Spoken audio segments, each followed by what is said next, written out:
I got myself flipped around. My feet were through the hole in the roof where the glass had been. And I grabbed my girlfriend, pulled her head up. I had to get her seatbelt undone. And we were trapped in the car. I couldn't get the doors open. I tried and tried, but mud and the water pressure outside had packed against the doors, and I couldn't get them open. Worked our way behind the driver's seat where the only air was left, and both of our heads were in the floor pan. And I was pushing with everything I had, trying to hold that car up to keep it from going any deeper. Water was rushing in. And my girlfriend's face was right next to mine. Her head was right next to mine, but I couldn't see her face. And she began to cry. And she said, "We are going to hell for the life we have lived." And at that moment, I cried out to the Lord. The water was up to our chins. And I cried out to the Lord, and I said, "God, forgive me my sins and save me." I thought that was it.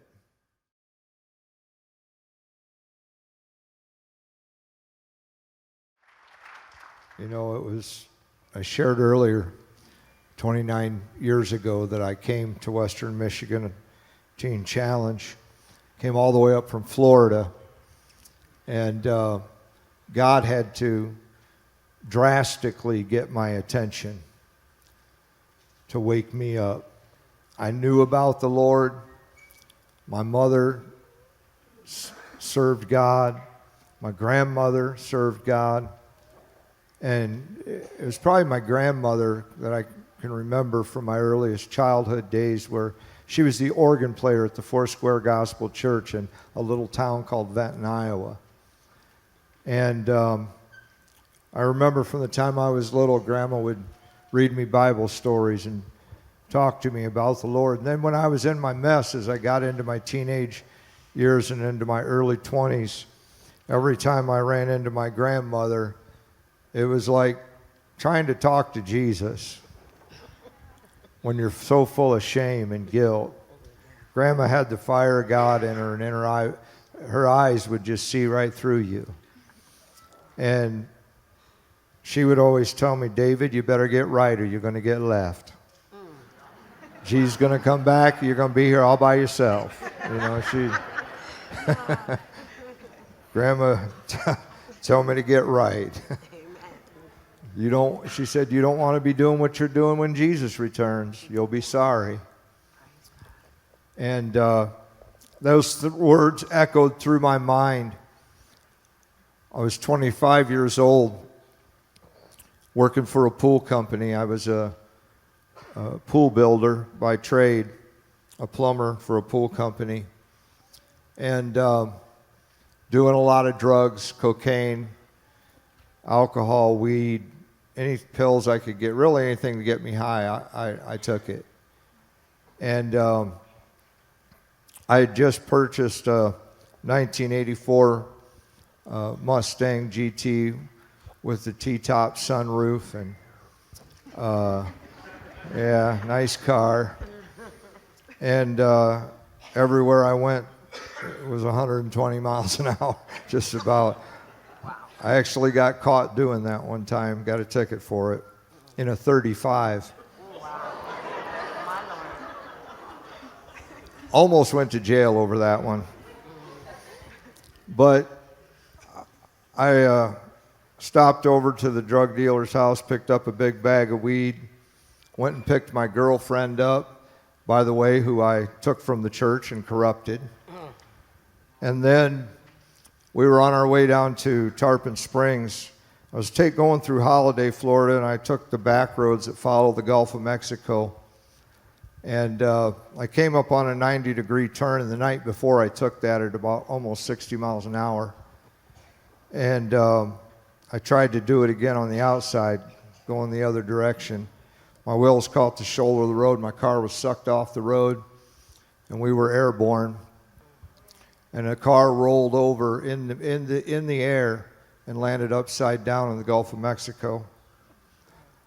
And immediately water went across my face, started filling the car up. car went down and settled in the bottom. It wasn't super deep there, but I think the tide was a little bit low at that time. But I got myself flipped around. My feet were through the hole in the roof where the glass had been. And I grabbed my girlfriend, pulled her head up. I had to get her seatbelt undone. And we were trapped in the car. I couldn't get the doors open. I tried and tried, but mud and the water pressure outside had packed against the doors, and I couldn't get them open. Worked our way behind the driver's seat where the only air was left, and both of our heads were in the floor pan. And I was pushing with everything I had, trying to hold that car up to keep it from going any deeper. Water was rushing in. And my girlfriend's face was right next to mine. Her head was right next to mine, but I couldn't see her face. And she began to cry. And she said, "We are going to hell for the life we have lived." And at that moment, I cried out to the Lord. The water was up to our chins. And I cried out to the Lord, and I said, "God, forgive me my sins and save me." I thought that was it. And I no sooner got that prayer out, and I felt the car being rocked back and forth. Driver's door came open, and I saw about a 6-inch gap of light and water line and somebody's hand reaching around in the car. I grabbed their hand. They pulled me out, pulled my girlfriend out. This guy helped us up to the top of the hill. It was about a 15-foot drop from the road. We got up to the road, and my girlfriend went into shock. I covered her. I said, it's okay, we're going to be all right. And she was just screaming. She started to calm down, and I turned around to thank the guy for getting us out of the car, and when I turned around, there was nobody there.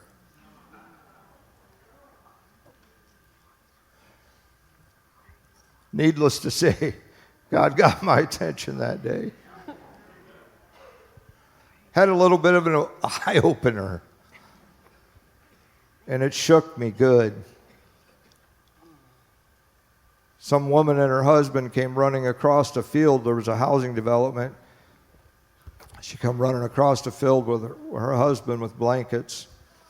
She got there to us and asked if we were all right. She said she had called 911. And I said, "Did you see where that guy went?" She says, "What guy?" I said, "The guy that got us out of the car. He helped us up." And then I turned around and he was gone. And she said, "Son, I saw you and the girl come over the hill. Nobody was with you." I said, "Oh, yes, there was." I said, "I had his hand." She said, didn't see anybody else." So my mom gets there to give us a ride home from the accident. Looked down, saw all you could see was the bottom of the tires now, just below the water. She said, "How'd you get out of there?" And I told her, I said, "Some guy got us out," and then he disappeared. He took off.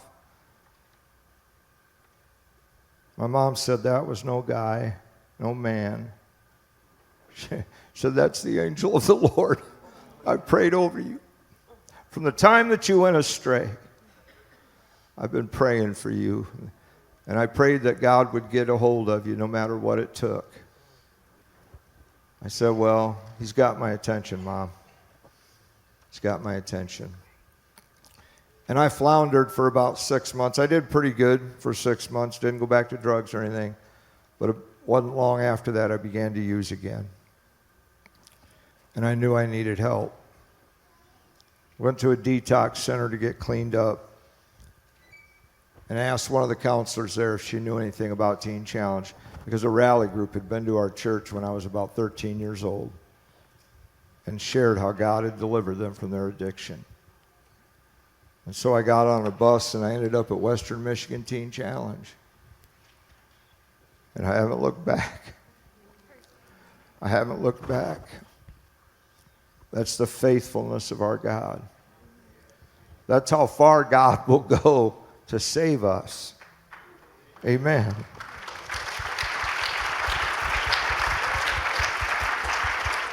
So I want to encourage you this morning If you have a family member or a friend, someone you know that they're bound up with addiction, don't stop believing God. Don't stop praying. I used to come home 3, 4 o'clock in the morning and walk through the door drunk. And there'd be my mom sitting in her chair, reading her Bible, sometimes on her knees when I came through the door, crying out to God, pleading with the Lord. I'm glad I had somebody praying for me. And I encourage you to keep praying. It's not hopeless, because we have one who gives hope. Keep praying and believing. And if you know someone that needs help, we have some brochures out in the foyer. Our numbers are on the back of those, our web address. We have online applications these days. But please take that information and put it into that person's hand that God's been putting in your heart to pray for. And maybe they'll make a call. We have to believe God. There's a lot of people that need Jesus. Amen.